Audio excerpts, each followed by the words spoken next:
Est-ce que s'il avait gagné, est-ce qu'il avait battu Justin Gaethje diminué ou un Justin Gaethje un peu timoré, on l'aurait plus respecté qu'aujourd'hui, on l'aurait trouvé moins frauduleux qu'aujourd'hui, qu'il a tenu une guerre sur 5 rounds où il s'est fait remplir mais il est sorti de la tête en haut.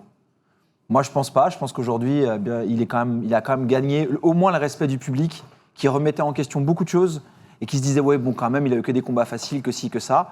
Là, au moins, on a pu voir un truc. C'est oui, techniquement, il y a un niveau qui est encore à remettre en question. Il y a des choses à voir. Il y a énormément de trucs à corriger dans le fight IQ, tout ça. Mais pour le public, on sait qu'il a tenu la charge sans rompre. Et pire encore, il a réussi à revenir pendant le combat. Donc je pense que ça peut intéresser en fait le public. Deuxièmement, il a pris le respect de l'UFC. Tu sais que tu peux faire une guerre. Tu mets Pimblet, un peu comme quand tu mettais Poirier, quand tu mettais Gaethje. Je le mets pas dans la même case, mais dans l'esprit, c'est ça. Tu sais que tu vas l'avoir.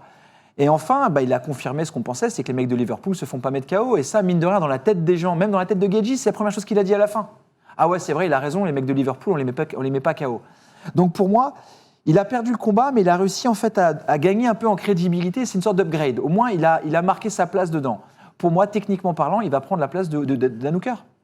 Ouais. C'est le Dan Hooker, en fait, nouvelle génération. C'est-à-dire que c'est un mec, tu te dis, sur un combat, il peut te péter un genou, il peut te remplir et il peut t'envoyer.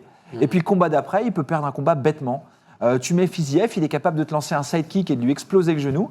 Et il pourrait perdre bêtement contre un Gamrot qui l'amènerait au sol. Et tu vois, c'est un combattant où tu peux avoir à un certain niveau des variables aléatoires.